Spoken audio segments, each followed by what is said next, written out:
Hi, we continue today in Revelation 18 with the center section, the Lament of the Kings, and the C section of the chiasm, and the D and the D prime sections at the center, the Merchant's Lament.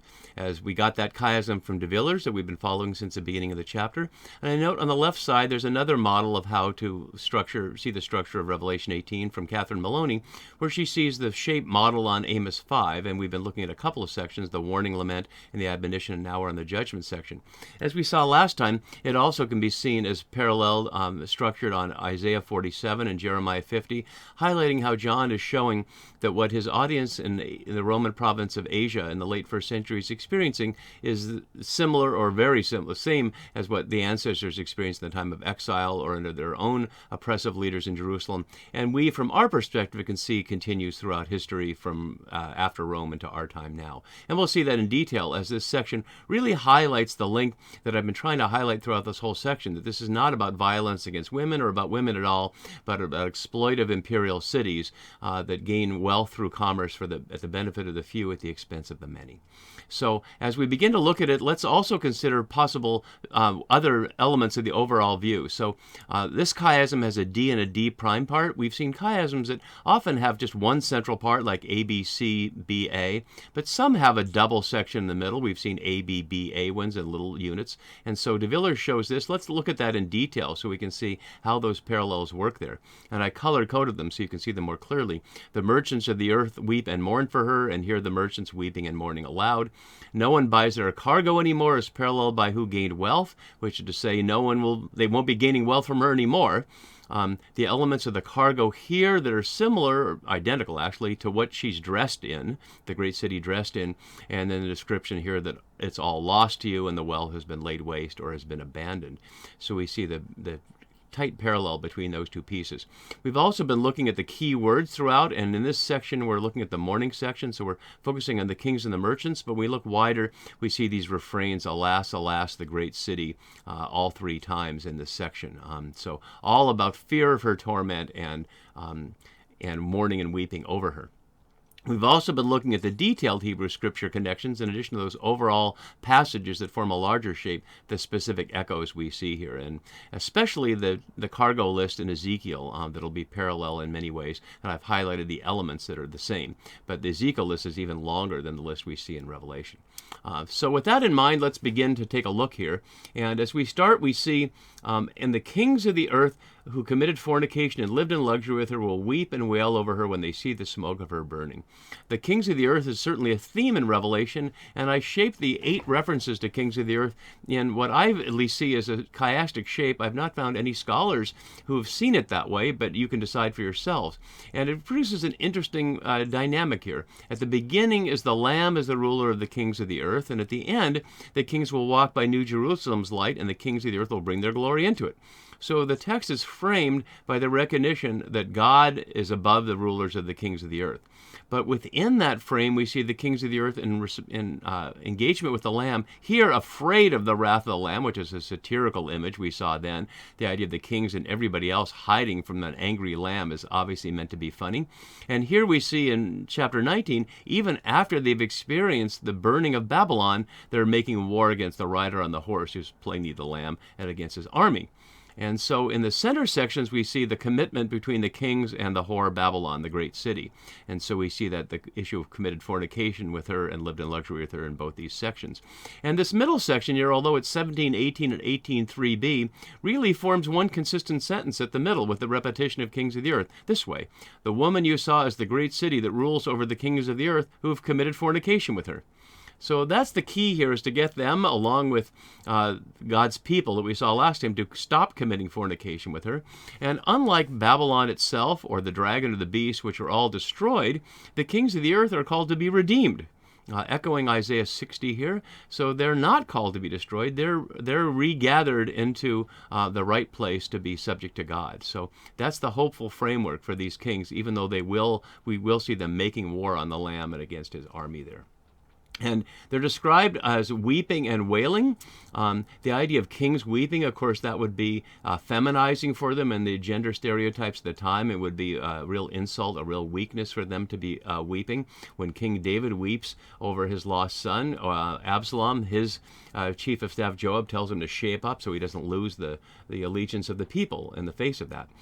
They will weep and wail. Unlike the others who will weep and mourn, down here they will weep and wail. The word for wail, kopto, here literally means to cut off or to strike, but metaphorically is to wail only one other time.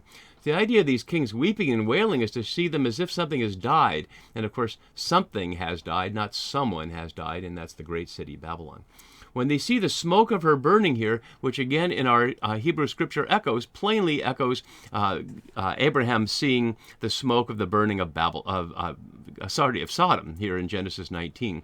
And that parallel is made already by Isaiah in Isaiah 13, that Babylon will be like Sodom and Gomorrah when God overthrew them. So it's not just me making that connection was already made with Isaiah, and John brings it forward here so that we can hear that whether it's Rome, in the metaphorical use of Babylon here, or of Babylon or Sodom, whatever it is, this burning city is an expression of God's judgment on their injustice. And they will not participate here. They're not going to support Babylon. They're not defending Babylon. They, like the merchants and the ship owners and the seafarers, will stand far off in fear of their torment. So again, characterized as not kingly at all. They're feminized in their weeping and wailing, and they're afraid. Hardly the model of kings that anybody would like. And they say an interesting thing here that's translated alas, but it's really woe, ooey, that we saw earlier. And that's the refrain that we just saw all three groups say, alas, alas, the great city. Woe, woe. And that's echoing what I was arguing back here in chapter 8, was the three woes, translated as woes there, represent the fall of the great city three times. Twice as Jerusalem, the historical fall of Jerusalem to Babylon in the 6th century BCE and to Rome in the 1st century CE, and the metaphorical fall of Babylon or Rome here in the story. And that's what they're paralleling here. The fall of Babylon gets the woe. So contrary to what scholars otherwise saw as different meanings of the woes back there, this reinforces it here. Notice that Babylon is framed here by great city and mighty city or strong city. We've seen Iskra a couple times here. We saw it in verse 3 for the strong, verse 1, for the strong angel at the beginning of the chapter. So these images of great city, strong city, but in 1 hour it's all coming down. And the 1 hour, we recall here from 1712, we saw authority, kings received authority for 1 hour, but now we see this trinity of 1 hours in our section here. In 1 hour your judgment has come, in 1 hour all this wealth has been laid waste or has been abandoned or made a desert, and in 1 hour the city itself has been laid waste. So all of this happening suddenly, despite all the buildup, that it all comes crashing down. And then we focus on the merchants. So let me scroll down here a little bit so we can see more of the merchants and the cargo here. So to focus on the merchants, we have to understand something of the cultural context of how Romans saw merchants. And we can start no better here than this quote from Cicero's On Duties, where he says this: "Another disreputable class includes those who buy lots from wholesalers to retail immediately. They would not make a profit unless they indulge in misrepresentation, and nothing is more criminal than fraud. Commerce should be considered vulgar if it is a rather small affair. If it is extensive and well-financed, importing many products from all over the world and distributing them to many customers honestly, one should not criticize it severely. In fact, it even seems to deserve the highest respect if a merchant retires from the quayside to his farmhouse and estates. Of all pursuits by which men gain their livelihood, none is better than agriculture." And so you can hear Cicero there praising, damning with faint praise here, commerce, noting that if it's small, it's vulgar. If it's large, it may be a little better, should not be criticized severely, but really it's better if it's redeemed by being turned into land and agriculture.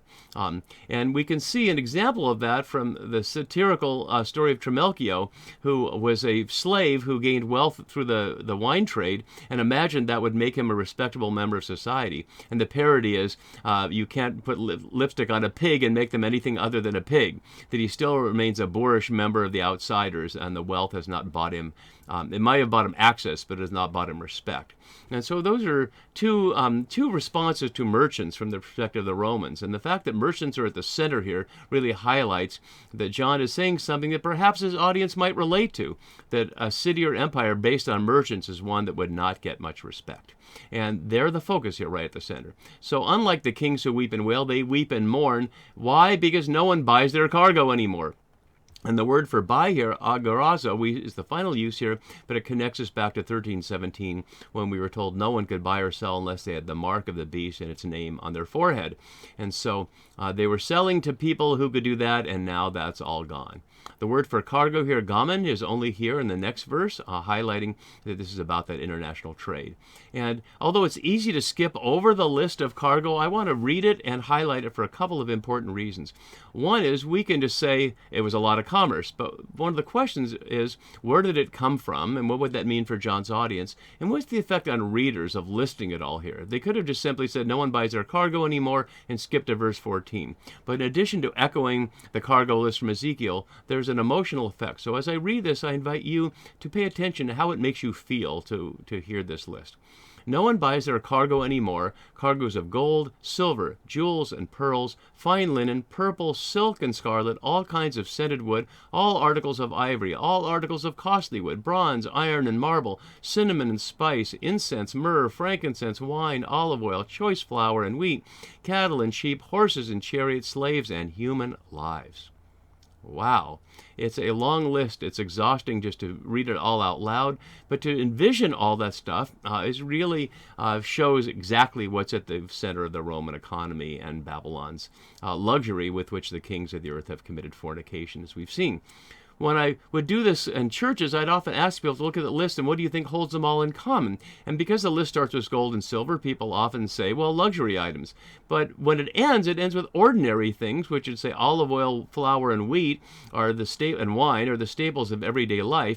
But it ends with slaves and human lives, which is to highlight two things. Everything is for sale, and as we'll see in a moment looking at a map, these are all imports from the perspective of John's audience in the province of Roman Asia, in the current day Western Turkey. In other words, it's a picture of the global economy. Let's look at that map in two different ways. Here I've taken a standard map and imposed on it just the items that are listed here in our passage. And they're not listed precisely. These are just from Spain. They're not from particular regions there. I was just putting them out there. And some are from other places, like from China, which is not even on the map, and these are jewels and spices from India, which is also not on the map, but highlighting the huge scope of the Roman global economy. Let's look at it from another perspective. This isn't linked to Revelation. This is 100 years later, roughly, showing the Roman trade network, not just the items that are on our list, but all kinds of other things. And you can see how widely extensive it is. And immediately our area here, there's not much from there. Pigs are listed here and some olives, but you see how almost all these things are from elsewhere. So for John's audience, these things are only available because the ship owners and the sailors and the merchants have brought them to them. And then we see the incredible description that John uses for what these things represent. And I'll scroll down the screen just a little bit so we can see that whole description in one unit here. The fruit for which your soul longed has gone from you, and all your dainties and your splendor will be lost to you, never to be found again. Let's look up close at some of the words there because there's some translation issues that are important. The word for fruit here is literally ripe fruit, and when I scroll down here further on, you can see that's an echo from Jeremiah here, translated as summer fruits, and your vintage of the destroyer has fallen. Soul is almost always wrong in the New Testament. Pasuke simply means lives, and we see how that matches human lives here as pasuke, plainly not souls there. So the fruit for which your life longed, and the word for long here, epithumias, is a strong sense of desire, as Beale notes, evokes Rome's addiction to consumption. And epithumias is something that Roman writers, especially philosophers, who became the basis for when the gospel of Jesus in its Jewish context got morphed into the Greco-Roman context a little later, hated. The kind of desire that showed a gruff spirit, someone who was not a full human being, who had not let their logos, their mind, and their reason control their desires. So the idea that people have these great desires that people went to international lengths to satisfy is already a moral fault for the you that's being addressed here, which is to say, of course, Babylon itself. And your dainties and your splendor. And the Greek is worth listening to because there's a sound play here. Lepra kai ta lampra. And as various people, Beale suggests glitter and glory, Kester suggests glitter and glamour, and I suggest dainties and delights, to get that alliteration of not just your staples, but all your luxury items, all the goodies that privileged people around the the world and the elite want that distinguishes them, not just gold and silver, but the nice ornaments for your house and your fancy clothes, etc. It's all lost, never to be found again. And the phrase umi was the strong case for never will become a refrain in the chiastic closure of our section in 1821 to 23.